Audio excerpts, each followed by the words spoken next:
Hi guys, how are you all today morning?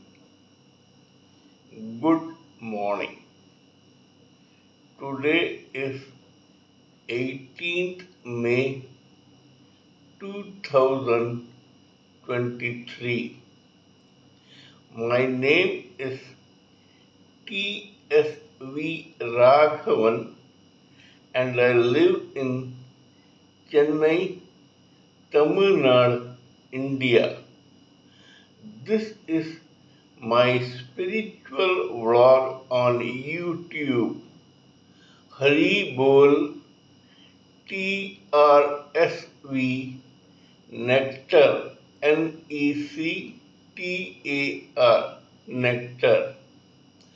In this particular vlog, in all my previous videos, we have been discussing about the knowledge and information that we have gleaned through the study of spiritual books, scriptures, contemplation on the material universe, and meditation on the spiritual universe.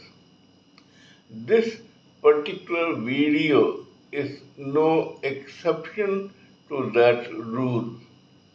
It is a mere continuation of what we have been doing till date. Kindly subscribe to this vlog and press the bell icon so that I may keep reminding you of my other videos. Hence, let us come back to the topic of the day. We have been discussing about how one in a million comes in our life, our individual life, as a friend, philosopher, and guide to guide us to success in our this lifetime. We must relish that person, cherish that person, respect that person, and keep favoring such a person. At the same time, we can ourselves become one in a million for ourselves if we become a friend of ourselves and not an enemy of ourselves. If we become enemies, it may have horrifying repercussions. We have been discussing several case histories to authenticate this particular theory. In today's case history, we will further emphasize on this particular theory. Today's case history pertains to a time which is divided between the country of India and the country of Singapore. The main protagonist of this particular case history is a person called Rajan Pillai. It is his life story. Rajan Pillai was born in April 1937 into an affluent business family in a place or state called Kerala in Tamil Nadu, in Kerala in India. Kerala is a separate state. He was born in Kerala, India. His father was a major distributor of cashew nuts in the country and abroad. When this Rajan Pillai was a young man, he completed his graduation and joined the family business at 21.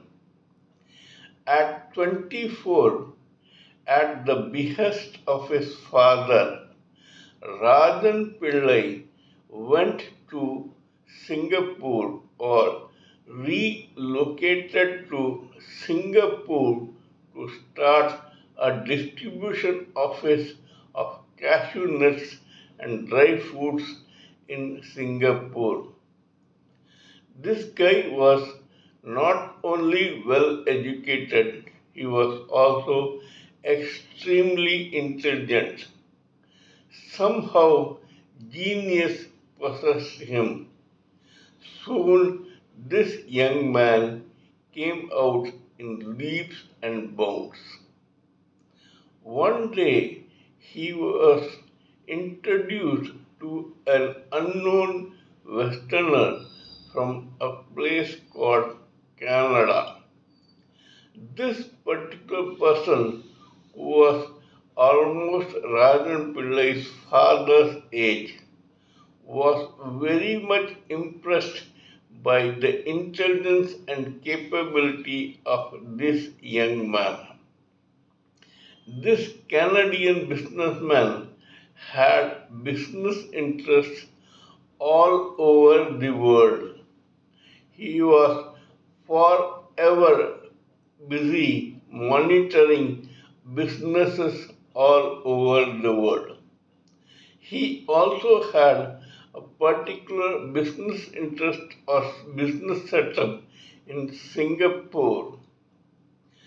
This Canadian businessman, impressed with Rajan Pillai, asked him whether he could partner with this Canadian businessman and manage this guy's Singapore operations. Rajan Pillai readily agreed.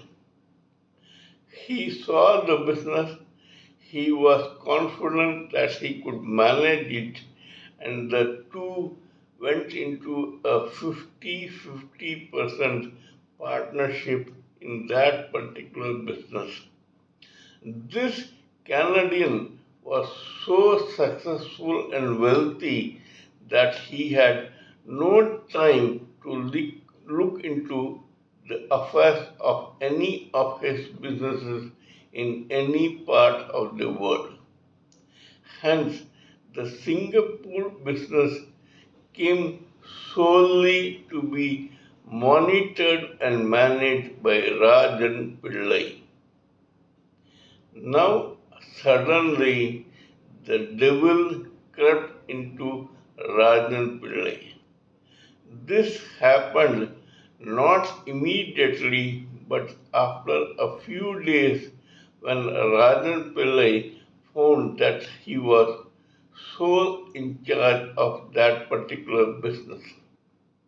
Now Rajan Pillai played a trick of which we will talk only later. For the next 24 years, Rajan Pillai came out in leaps and bounds and became extraordinarily successful, so much so that a mere distributor of cashew nuts became a very famous and respected businessman come industrialist in India. He became a star of sorts in India in the business field.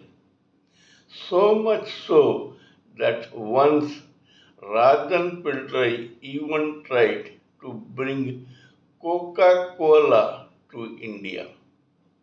However, leaving all these things aside, let us talk about the main topic.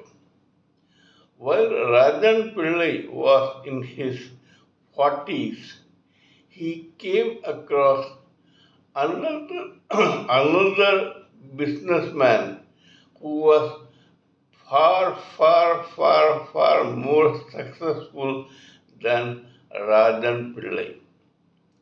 This guy was either Rajan Pillai's age or a couple of years seniors. He was an Indian come British citizen and he went by the initials NW. Soon NW was very much impressed with Rajan Pillai. Both became quite fast friends, meeting each other regularly in clubs, hotels, houses, etc. They went so close that one day NW disclosed to Rajan Pillai that he intended to buy a particular company which was initially a British company but had a branch in India and NW intended to buy that particular branch for himself. Rajan Pillai listened to it and kept mum. After some time, when NW was confident that the deal for that particular purchase was almost over, he suddenly found to his shock and dismay that he had a competitor. NW was intrigued and curious at the same time. He inquired about the identity of this competitor. Then he was told that the competitor was none other than Rajan Pillai, who had quoted a higher price than that quoted by NW for that particular company. NW suddenly became extremely angry. He was also quite curious because, as a businessman, he knew that though Rajan Pillai was very successful, he was no match to NW as far as financial backbone was concerned. And then he realized that N. Rajan Pillai was a partner with that international English businessman. Hence, NW, who also knew that English businessman, went to that person and said, "Sir, if only you had wanted to purchase this business in India and had told me, I would have given it to you free of cost in the sense that I would have moved away from the competition and let you have the company. But you stabbed me on the back by quoting a price above mine so that you could take that company."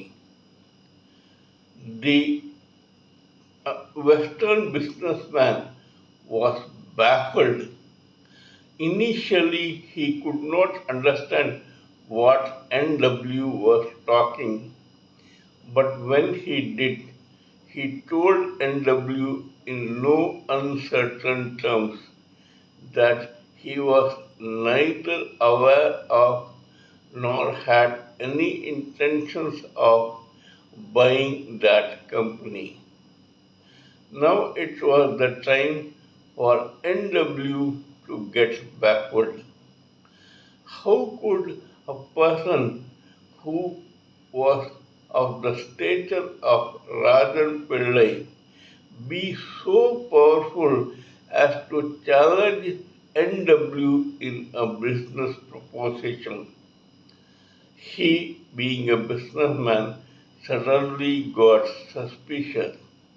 He told the questioner, I was under the impression that you were aware of this transaction, but now that you say that you are ignorant of it, I would suggest that you look into your business transactions on accounts in the Singapore operations. The Westerner readily agreed. He ordered his best chartered accountants and auditors to audit the backlog of the account books of the Singapore operations. To the dismay of all, this Rajan Pillai had been royally double crossing and cheating the Western businessman for the past 20 years. He did it like this. Suppose the profit was 100 rupees or dollars. Rajan Pillai used to take the first 50 right before the profits were declared. Now the account books had to declare only the 50%, that is $50 as the profit. Rajan Pillai had 150% for himself without the knowledge of his Western partner. After this, Rajan Pillai would tell this Western partner, we got a profit of $50. We are 50% partners, and so I take 25 and you take 25. This Western super busy businessman could not suspect Rajan Pillai. Instead, he believed him point blank. Hence, Rajan Pillai ended up with 75% and the Westerner with 25%. This went on for 20 long years, and this businessman had been taken for a ride by Rajan Pillai. When the Westerner came to know about it, he sued Rajan Pillai in the Singapore court, which found Rajan Pillai a culprit or a criminal and convicted him as a prisoner or convict for 20 years imprisonment in a Singapore prison. Once this happened, Rajan Pillai was shocked. He ran hither and thither. NW was quite happy. He proceeded to buy that Indian company. However, this Westerner, who was initially angry with Rajan Pillai, again got some sympathy for this ex-partner who was a young boy in his eyes, and hence he helped Rajan Pillai escape Singapore. He escaped his own cheater and betrayer to flee from Singapore. Rajan Pillai came back to India. NW came to know about this royal betrayal, got extremely angry and requested the Canadian businessman to not interfere in this matter any further. The Westerner agreed. NW proceeded to have Rajan Pillai killed in India. This shows that when Rajan Pillai got a very genuine one in a million FBDs or Friend Philosopher Guide in that Western businessman, he did not recognize this or respect the friendship of that Westerner and royally cheated him. As a result of it, the Westerner left him, but the other 99 lakhs 99,999 not so good guys asphyxiated Rajan Pillai and had him murdered in an Indian prison in 1995. This particular story is a lesson to all of us. We must recognize, cherish, and respect all those good people who come to us as a friend, philosopher, and guide.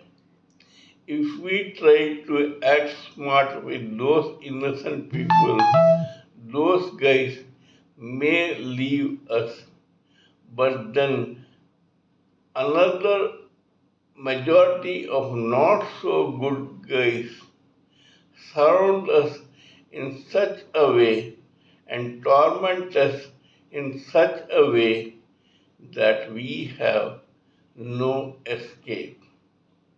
Kindly let me know what you think of my talk on this particular case history. Please give me your own expert opinions, thoughts, and ideas so that I may keep reminding you of my other videos. We can blend everything together for the sake of the society. It will benefit this society. Before concluding, let me remind you that I am also a published author with Amazon Kindle and paperback. I write on spiritualism, fiction, and assorted subjects. Spiritualism happens to be my favorite subject. Till we meet in my next video, it is good morning from TSV Raghavan.